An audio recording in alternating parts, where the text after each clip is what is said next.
നമസ്കാരം. അപ്പോൾ കിണ്ണങ്കാച്ചി cinema Marco, ഉണ്ണി മുകുന്ദന്റെ Marco എന്ന് പറയുന്ന ആ ഒരു ചിത്രത്തിന്റെ അഭിനേത്രിയെ കണ്ടു.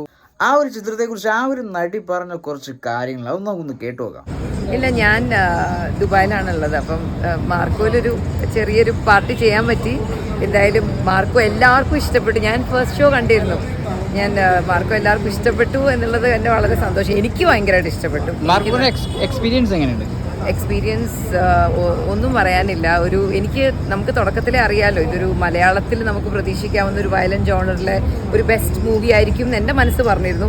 കണ്ടപ്പോൾ അതൊന്നും കൂടി ഉറപ്പായി. ശരിക്കും അതിന് വയലൻസ് ആണ്, ഫുൾ വയലൻസ് ആണെന്നാണ് പ്രേക്ഷകർ എല്ലാവരും പറയുന്നത്. അതെ, വയലൻസ്. നമ്മളിപ്പോൾ മറ്റുള്ള അന്യഭാഷകളുടെ വയലൻസ് മൂവീസ് വരാൻ കാത്തിരിക്കും നമ്മൾ മലയാളികൾ. അതൊന്ന് വന്ന് കാണാനും തിയേറ്ററിൽ നിന്ന് വിസിലടിക്കാനും പോവാനും ഒക്കെ നമ്മൾ കാത്തിരിക്കും.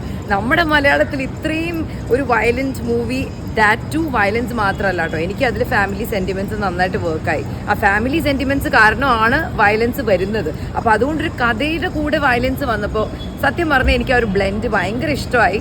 ശരിക്കും നമ്മുടെ മലയാളത്തിലും വേണം. ശരിക്കും നമ്മുടെ മനസ്സിൽ അങ്ങനെ തന്നെയാണ്. മലയാളത്തിലെ KGF ആണ്. നമ്മൾ KGF-ഉം പുഷ്പ പറഞ്ഞു, പുഷ്പ പറയില്ലട്ടാ. അല്ലെങ്കിൽ തലൈവരുടെ പടമൊക്കെ വരുമ്പോൾ നമ്മൾ ഭയങ്കര മാസ് പരിപാടിയാണ്. നമ്മളിവിടെ എല്ലാവരും ഭയങ്കര അർമാദമാണ്. ശരിക്കും ഈ ഒരു പടത്തിന് ആ ഒരു അർമാദം നമ്മുടെ മലയാളികൾക്കും കാണിക്കാൻ പറ്റും എന്നുള്ളത് ശരിക്കും ഒരു പ്രൂഫ് തന്നെയാണ്. ഓളാണോന്നോ, എന്തൊരു എനർജി, BGM, അതിന്റെ ഓരോ സ്റ്റണ്ടും നമുക്ക് ശരിക്കും ഒരു പീസ് ഓഫ് ആർട്ടാണ് ശരിക്കും കാണുകയാണെങ്കിൽ. ശരിക്കും മലയാളം ഇത്രയും കാലഘട്ടം ഉണ്ടായിരുന്നിട്ടും മലയാള സിനിമയിൽ ഇതേപോലെ ഒരു ചിത്രം ഇതുവരെ കണ്ടിട്ടില്ല. ശരിക്കും ഇനി അങ്ങോട്ട് വരട്ടെ, ഇനി അങ്ങോട്ട് ഈ ഒരു ജോണർ അങ്ങോട്ട് മലയാളത്തിൽ വരട്ടെ എന്നുള്ളതാണ് എനിക്ക് പറയുന്നത്. നമ്മുടെ മലയാളികൾ ആഗ്രഹിക്കുന്നുണ്ടത്. അല്ലെങ്കിൽ ഇത്രയും നമുക്കൊരു വരവേൽപ്പ് ഇതിന് കാണാൻ പറ്റില്ലല്ലോ. അപ്പൊ ഇനി അങ്ങോട്ട് വരട്ടെ. ഈ ഒരു ആക്ഷൻ പാക്ഡ് മൂവി നമുക്ക് ആവശ്യമുണ്ട്. എന്തായാലും ആ ഒരു ജോണർ കലക്കിന്ന് എനിക്ക് പറയാനുള്ളൂ. ഡോക്ടറായിട്ടാണോ അഭിനയിച്ചിരിക്കുന്നത്? ഇതിലൊരു ഡോക്ടറായിട്ടാണ്, ഇവരുടെ ഫാമിലി ഡോക്ടറായിട്ടാണ്. എന്തായാലും കൊല്ലുന്നുണ്ട്.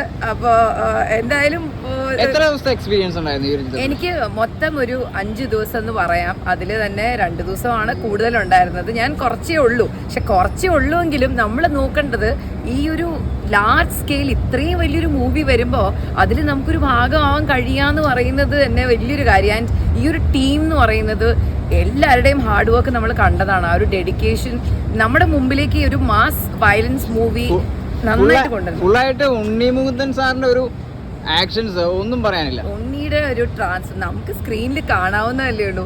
നമ്മൾ ശരിക്കും എന്താ പറയാ, ഒരു ബോളിവുഡ് ട്രിപ്പിൾ മാസ് എന്ന് പറയാറ്.